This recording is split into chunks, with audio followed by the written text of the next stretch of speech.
Well, thanks everybody for joining us for another episode of Coro Chronicles. And I have a beautiful soul joining us today, which many of you already know Abbie, but for those few who don't know Abbie, this is going to be a super great treat. And with that, Abbie, tell us a little bit about you and how you got into this space of technology and healthcare and long-term care. Yeah, well, thank you, first of all, for having me. Debbie, when I think about you, I think about you as an OG. You're an original gangster in the age tech space. And, in this age tech, longevity industry, it's like you have these people who have been along the ride with you all of this time, and you are one of them. And what it does is it creates such a close knit community. Tell us your history, which I know is beautiful, a beautiful story. Oh, thank you. Thank you so much. I like to start by saying, when I started Senior Savvy, now this is 2017, 2018, it really came from a place of wanting to work, first of all, and also serve older adults. I had grown up with my Nana and Papa and have a deep love and admiration for older adults. And at the time, I was unemployed. Nothing was panning out for me. My previous company had dissolved, and I truly can only do something that I am passionate about. And that's it. I'm also a mom of two. I really wanted to make sure to continue to work from home as I have since my children were born, and continue just to serve people. So I started helping my in-laws at the time with their technology. They had downsized and moved into a community, and they needed help with their technology. And then their neighbor needed help with their technology. And then in a course of like a couple months, I found myself helping these residents, helping these neighbors with their technology. And honestly, like, this is all stuff you know how to do. It's stuff to do with the cable, with their phones, with their Wi-Fi. Inherently, we know how to do that, but the older generation gets stuck on these particular topics. So I just started helping them and then realizing, you know what? I really like this. Like, I really, really like this. And it's all something I could do in between school hours. And I also felt like I was reconnecting with my grandparents in some way, just from spending time with them. So I started Senior Savvy, and honestly, I didn't even have a name for the company, but I was just like, I like alliteration, and those two words came up, and I just started the company. This is the second company I started. I come from four generations of entrepreneurs, and for anyone who's thinking about starting a company, start before you're ready. You may not have all your logo, your name, your marketing materials, your website.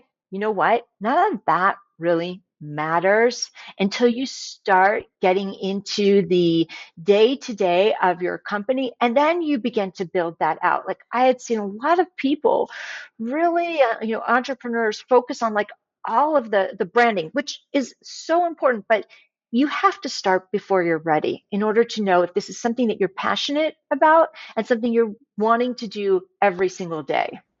No, I love that story. I mean, and that's the thing is that, I mean, it's kind of like with Coro. I mean, it's kind of how it came about was because of David, and he had experienced a couple of different stories in a short amount of time about the lack of therapeutic music in healthcare.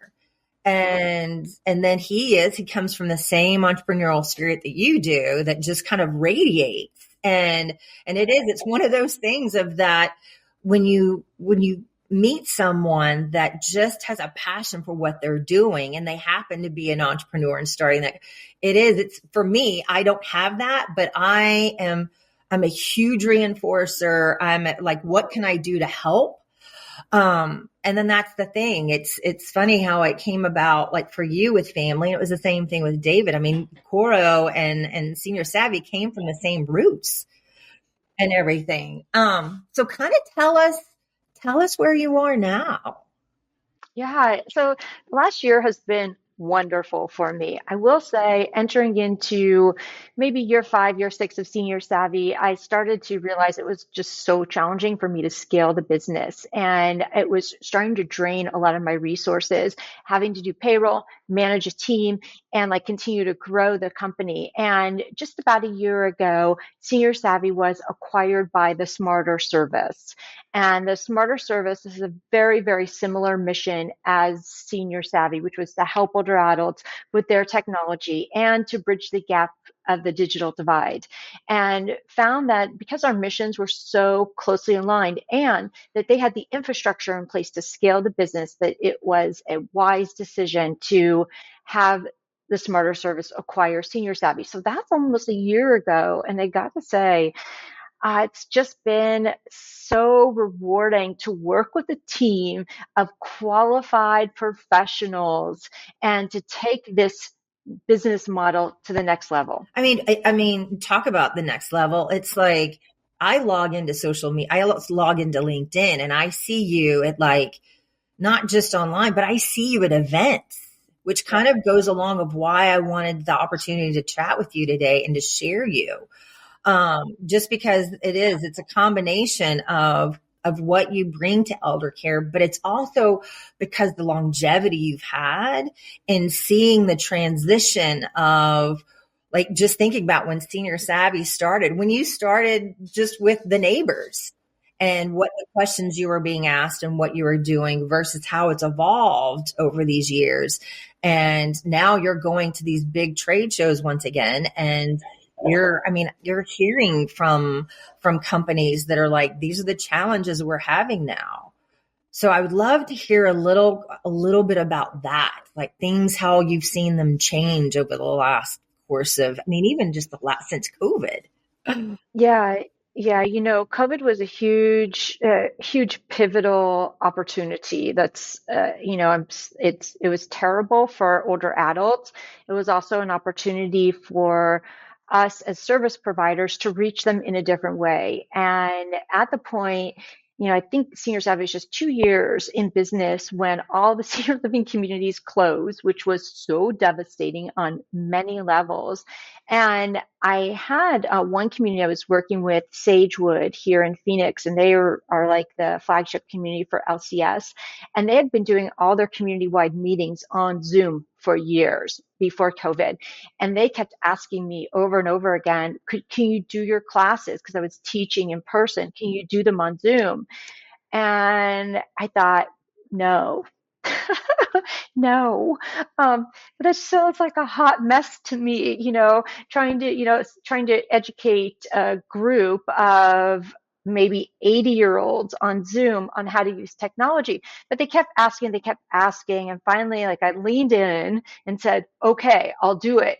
And what happened was that we were able to take Senior Savvy from one community to then teaching 5 communities, then teaching a dozen, and then pretty much in like 20 states. So this all happened in the course of a year. So we were able to reach so many more older adults using that technology of teaching online. Wow, that's amazing. Yeah. Because honestly, I've watched you, like I used to watch your Tech Tuesdays and everything. Like I thought it was so endearing. Like you'd be standing right in the middle of a Best Buy.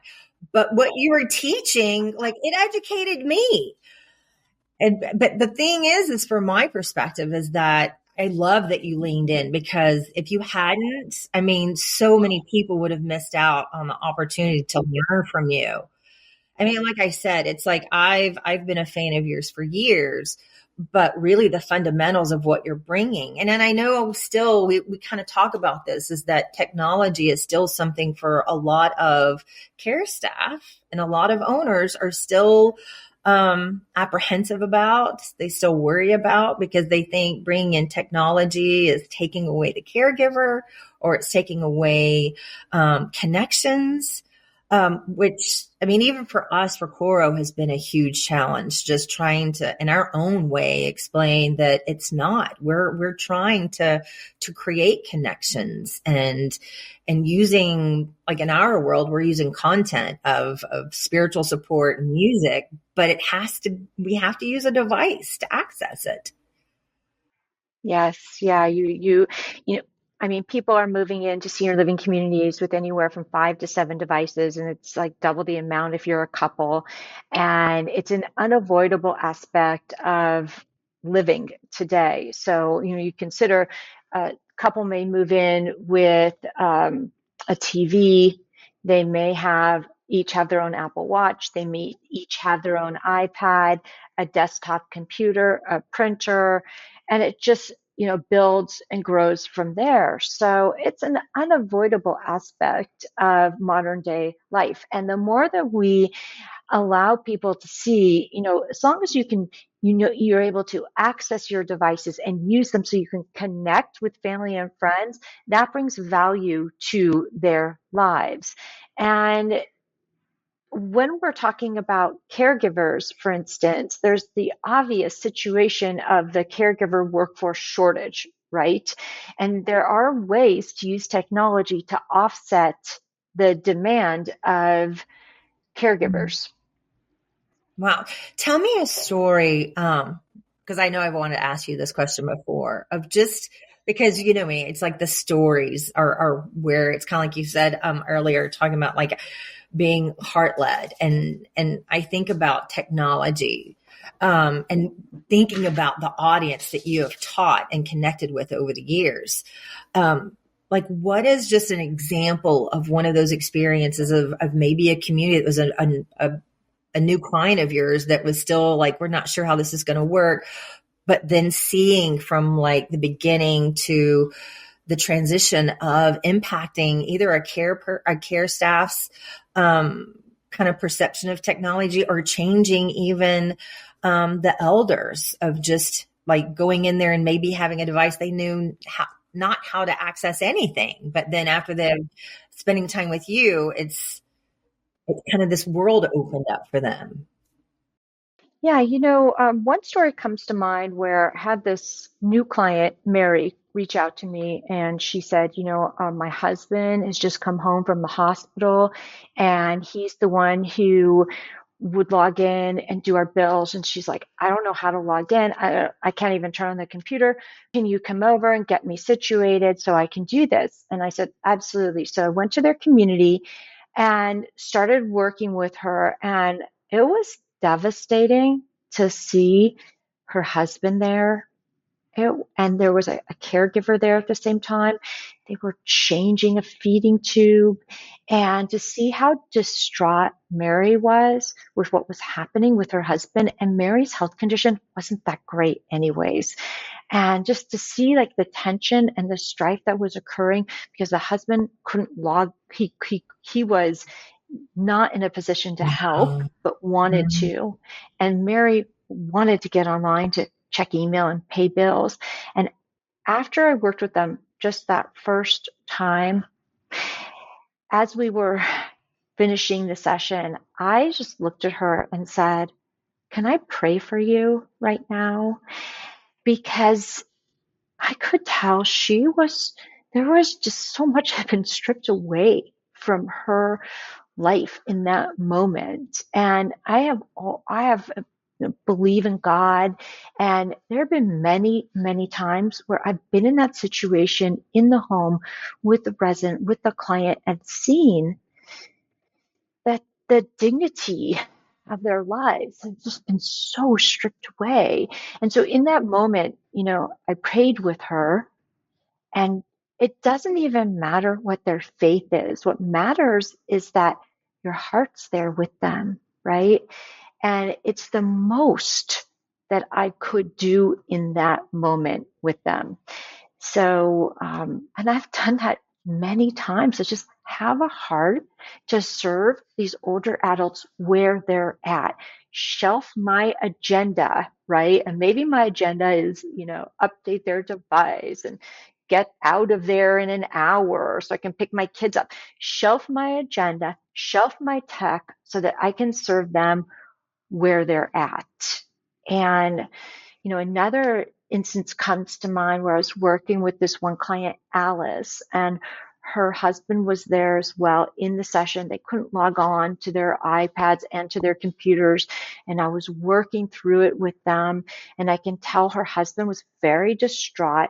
And he actually had a seizure during the session. And he was sitting, he just like started having a seizure. And I looked at Alice and she was like, oh, no worries. This happens all the time. I was like, oh my gosh, like, are you okay, Alice? Like, are you okay?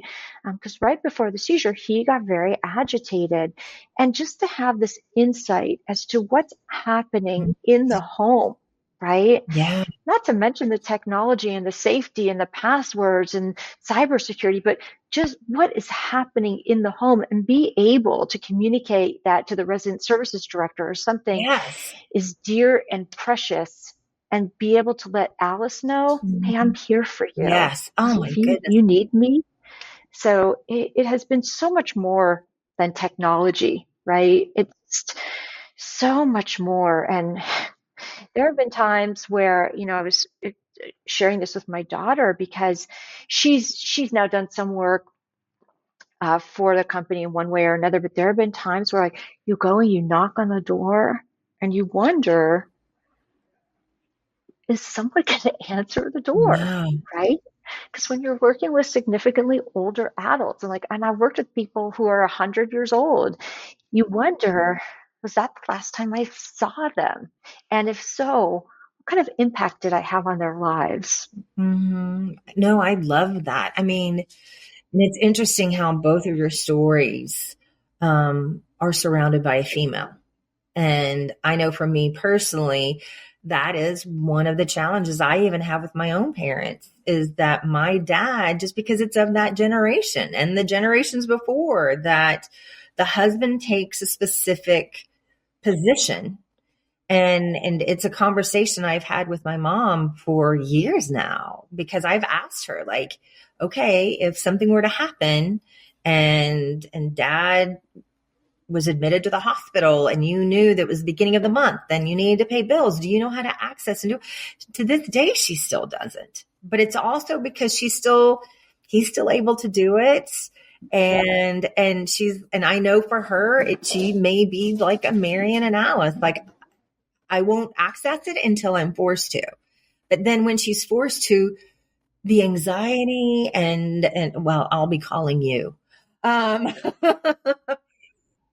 But I mean, I do. I think about even those aspects of it, that it's not just age, but it's also gender that sometimes is part of being in these in long-term care. And when you've got a couple and who's going to be the lead or who's going to access, that it's a team effort versus it's still by default. And like, I'll just use my parents again, is that my dad will take the lead. And it's a harder conversation, I think, sometimes. Have you experienced that? What's coming to mind in that situation, and this really happened right after COVID, was that, and this is just a learning and that I wanted to share. Now, I remember teaching on Zoom, and I had a lot more men join the Zoom classes than they did in person. And I thought to myself, why is this happening? And I asked them, where have you been all my life? I've been teaching in the classroom, at your community for the past 2 years. I've never seen you. And they would say time and time again that they just felt more comfortable taking the class from the comfort of their home as opposed to going in person. So I thought, that's an interesting learning that we may not have ever found out until we started teaching online. Yeah, that is fascinating. And the other learning here too that we've been able to track with the Smarter service, because we keep data on every touch point. The other learning is that we found that our clients start with a break fix need. Something's broken, please fix it. Once that thing is fixed, they start to get into a discovery mode, and they want to understand how to use their devices and personalize it for their needs, whether that's using the grid feature in the Photos app so you could do a painting, or it's using it for Audible so you can listen to books on tape. So they go into this discovery mode, and once they're in the discovery mode, we find that their confidence builds considerably. And it's really that piece of the pie that we want to help them build confidence, tech literacy, so they feel empowered to use their devices their way. I love that. I mean, that's like, that feeds on my curiosity too, is just the data, and just like, tell us more. Tell us any other insights that you discovered. Yeah, one thing that I've been able to teach over the years is how you can listen to music your way, right? Because they come from a generation where they would turn the radio on and listen to the radio. And I've taught a couple classes on streaming music. What is streaming? How can you listen to your music? What ways can you listen to music? And this has ranged from, Apple Music to Spotify, and creating playlists that you could share with your grandchildren, right? And just for the fact that you can listen to your music your way anytime. And also, what's the best way? Like, are you going to listen to you're going to use headphones? Are you going to put earbuds in? Do you have hearing aids? Like, we've just explored the full range of that particular topic. And the fact that they can then listen to music and create playlists and share it with other people and take it out on a walk, this is just opened up their lives considerably. I love that. I'm curious, just because I actually just read, I actually shared it on LinkedIn the other day, but John Hopkins is doing a study, and it's part of their hard of hearing department, and they're focused on getting people to be part of this study who are hard of hearing, who have maybe need hearing aids, and then how do they consume music? Is it headphones? Is it through a smart speaker or a speaker in general? Or is it earbuds? What have y'all kind of maybe discovered? I've found that if you're using a hearing aid, you don't want to put another thing in your Okay. ears, Okay. right? And so you have the hearing aid. The technology in the hearing aid is really good and will rival an earbud. However, I have found that for some people who want to listen to their music with more bass, more treble, that then they'll use a very high quality pair of over the ear Okay. headphones. Okay. So interesting. Yeah. Because that's one thing I'm going to try to follow this study, because it's things like that, I mean, it's kind of, we have this mass consumption of music that we honestly take for granted. But then when you don't have access to music, and depending on your cognitive ability or disability, your hearing ability or disability, so kind of getting access to it, not just to am I going to listen to Spotify? Am I going to listen to music first? But then how am I going to listen? I mean, there's speakers that are in pillows and TV and all of this. So that part is just even the hardware. And I love how you said like a higher end headphone, because it is true. I mean, all of us will go and buy a TV, but probably 9 times out of 10, unless it's like a premier TV, we still buy like speakers or some kind of additional sound system, because we want to hear the richness of the movie or whatever that we're watching. Yeah, I've had a lot of clients over the years do things like purchase a Sonos soundbar, for instance, so they can really hear, the action in a movie or hear their music. I have had one of my clients, Bill, who there's always this point of tension between with his wife when they were watching something, because he couldn't hear it, and I was always having to turn it, and then she's saying turn it down, and he can't hear it. So there are some solutions out there. There are transmitters that hook up to your hearing aids and you can adjust those. There's also a Roku, a higher end Roku that has earbuds that you plug into the remote. And I got to tell you, that remote has been a saving grace for so many people, my mom included. When you can teach them how to use the speak into that remote, huge. You can teach someone just to say, uh, Reba on Netflix or Friends on Max. It just, makes a huge difference in their enjoyment. So I have time and time again recommended Roku as an addition to your streaming services, to your TV. I love that. We're on Roku and it is amazing. It is our number one, like across all communities. Even we've had like some communities come on board and they immediately now, I mean, I remember when Roku was like $100 and now you can get it for like $30. But now that is the number one. And now that you even saying this, I forgot about the little audio plug that's in the side of the remote.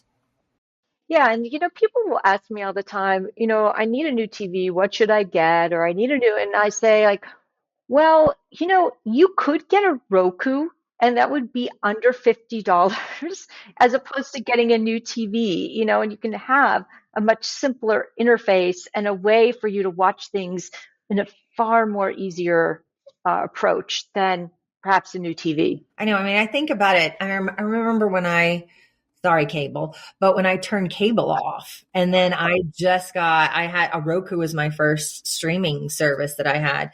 And just to put the tiles of just what I watched versus having this remote to this cable system that had hundreds, which is great, but I only watched these few. It just sometimes just taking the noise just even helps take the frustration and then just kind of I would spend 30 minutes just traveling through channels and not finding something that I just wanted to watch and enjoy. And I love that we're kind of getting into this conversation because this is one of the things that I wanted to make sure that I asked, because I think this would be relevant for a lot of our viewers, especially whether or not you're a technology hardware company or you're a partner. But from your experience over the years and where you think where technology is going now, like what are things that we could do to be better for not just residents, but even care staff? Yeah, I would say, something I've been saying for a while is KISS, keep it simple senior. Okay. Not, I I don't love say the it. other word. I don't say the other word because I would never consider any of my clients to Yep. be Yep. stupid ever. Ever. So, because they're so wise but let's keep it simple. All right. Let's keep it as simple as possible. And what I've found, let's just say for technology partners, is that they fall in love with their technology as opposed to falling in love with the person that they're serving. And what happens is their technology is too complicated or the interface is like it's too techy and that doesn't help anyone. That doesn't serve anyone. So I always say, KISS, keep it simple, senior. And, an older adult is going to want a manual, no doubt. They're going to want to read a manual. They're going to want a handout. They're going to focus on that handout. So you want to make sure that your materials are available for them. And that's going to help with their confidence considerably. Oh, I love The other thing too is like when you're helping your parents or you're a caregiver and you're helping your patient, the person you're serving, again, keep it simple. Like they don't really need to know all of the back features of the device. And if we're just looking at an iPhone, for instance, the iPhone comes pre-installed with 50 apps, most of which we don't use, and most of which a even higher percentage an older adult is not going to use. So make it easier for them. Take all those apps off the home page, right? Make them larger by using the larger display. And they really don't need to know all the bells and whistles. They just need like the core five apps that they're using. And even though you may be super excited about shortcuts, for instance, or super excited, like, or you may see the value of having two browsers, they really don't need that because they're using their devices in a far simplified way than we are as business professionals. I love that. I knew asking you that question was going to be amazing. And I love, like I've heard my entire life the KISS format, but you've done an entire different spin that I am going to steal and use. Love it. Thank you. Oh, okay. So this is a question. I've been at a couple of communities where I've actually heard this. I have heard it by a care staff person, and I have actually heard it. I've probably heard it more often from actually family members, but I think you're the best person to kind of help us answer this question. But when someone says, "Oh, well, they're an elder, they're too old for technology," and they try to just push it aside. Well, I think that's bull. That's total bull. Now, that could have been a strong point prior to COVID, right? Okay. A really strong point prior to COVID. But that myth does not exist anymore. We know that because we have seen people use technology like Zoom to get connected with family and friends. So we know that. But there's a way that you can use technology, like I explained, keeping it simple, keeping it pared down, making sure it's relative to their needs that will allow them to connect with family and friends. And if you're just looking at technology as purely as connection, then when you have a desire to connect with people, you will figure it out and you will work the process. And I always say, like, this doesn't have an age. It doesn't matter how old you are. It doesn't matter how educated you are. What matters is your attitude towards leaning in and learning. So it's not a matter of age, not a matter of aptitude. It's a matter of attitude. Oh, I love that. See, I knew that was going to be a question. I love that, the attitude, because you're exactly right. It is. It's leaning in. And when I witnessed those conversations as just an onlooker in the situation, yeah, I was like, how would you answer this? But yeah, it is. And especially, I agree, COVID, even for us, people, communities, and companies that just didn't really see the value in what we brought to the table when COVID hit, because now chaplains weren't allowed to be at the community.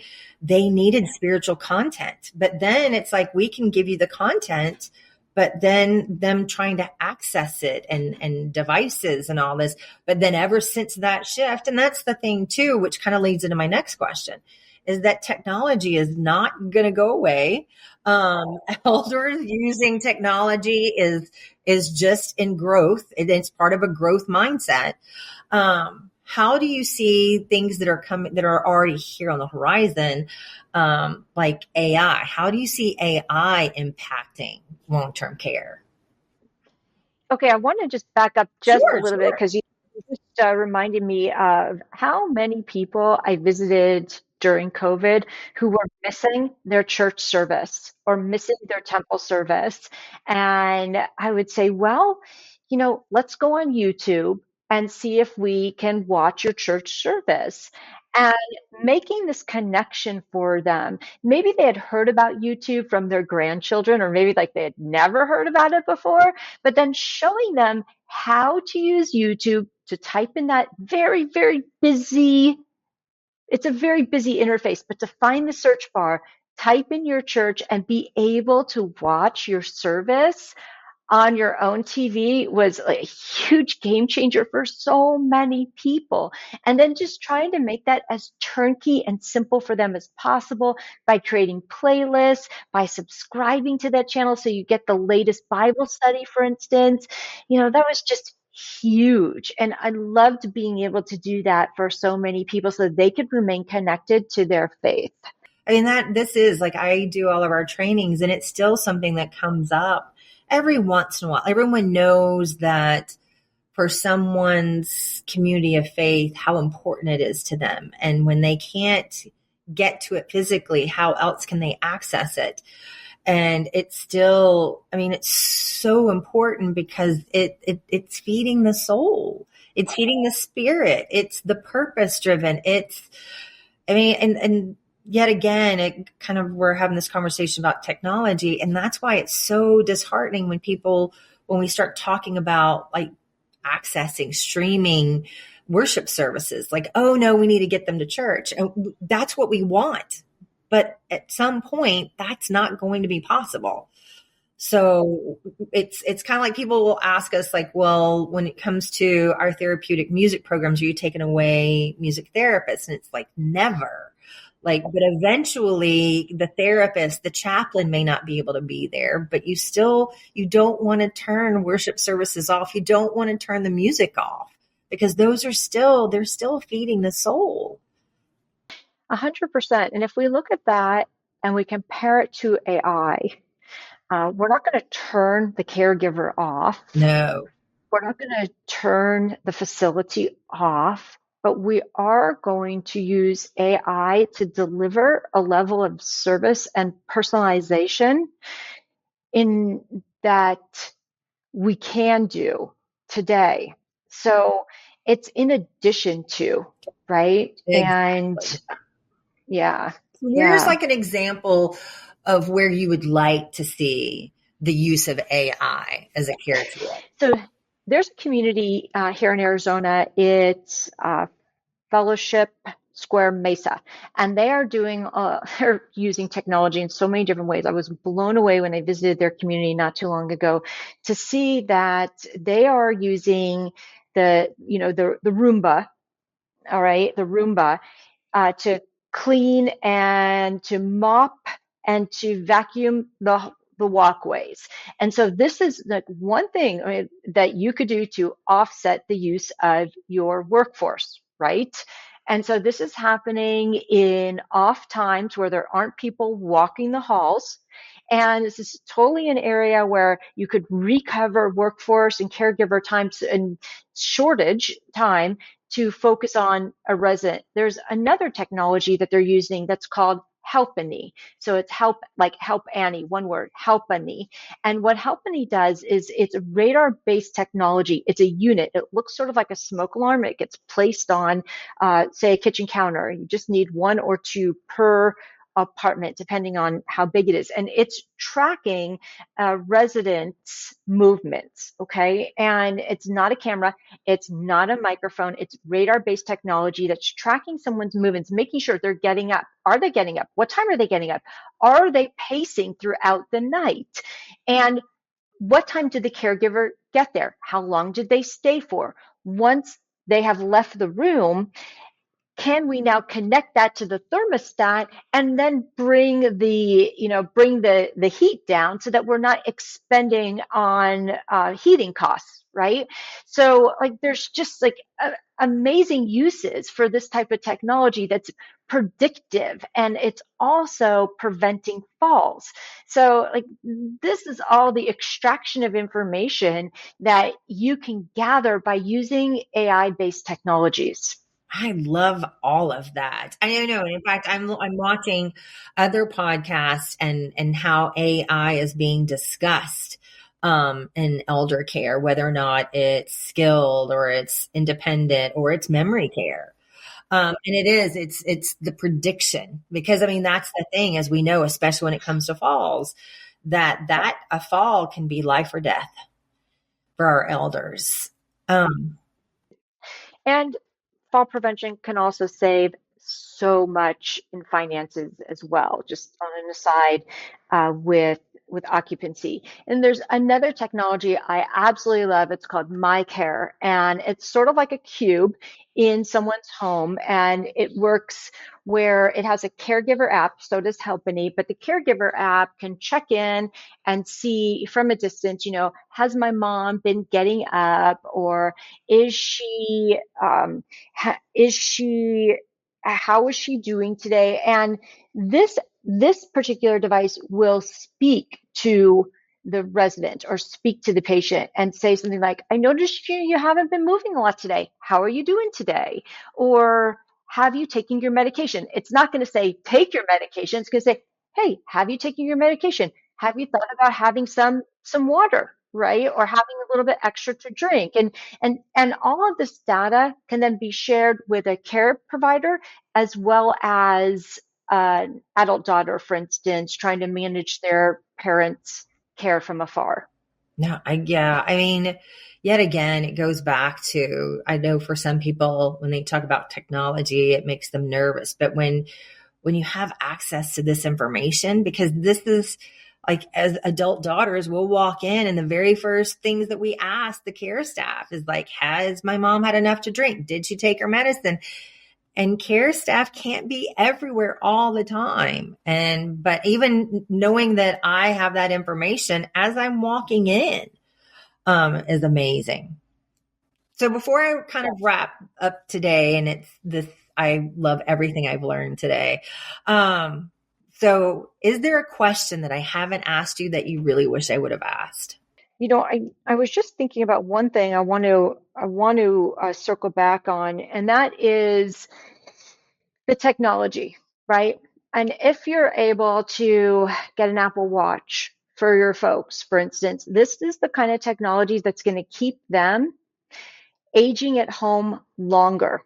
Because if something happens to them, maybe they fall and they live alone, the watch is the kind of thing that's going to detect a fall, call emergency services right away, contact you right away, and yet allow them to live independently in the home. So I just wanted to put that out there. There's so many technologies. It's like if you say to your parents, hey, you know what? Yeah, I know you want to stay at home. Let's get you a watch, right? And when you could take the stigma out of the device, so it's not a pendant, it's not, it's not medical, and there's nothing wrong with those, but if it's only as good as the person who's wearing it. And so if you could take the stigma out of it, it's going to help your older adults stay at home, independent, longer, safer. So Oh, I love that. And that's exactly it. I mean, this is the conversations I'm now having with my sister and my parents. Because that's, I mean, for all of us, we want to be at home as long as possible, but we know eventually we're going to need help. And then we have friends right now that are going through this transition of their parents being at home and then the transition of needing more help. So yeah, having that, I love that. I didn't even know the Apple Watch could even identify like for a fall, which that's obviously I mean, that's even a worry for me sometimes. I'm like, cause I work from home, like no one would know. true. That's true. It's true. Yeah. Well, thank you so much for joining us and being a part of Coro Chronicles. This means the world, not just to me, but to our team. And I know our audience is going to benefit from this. And some of even the insights you've given me today, it's like I'm still wrapping my head around how many devices that someone would move into a community is far a different number than just a handful of years when I heard those statistics. Yeah. 100%. Well, it's been a pleasure to be with you.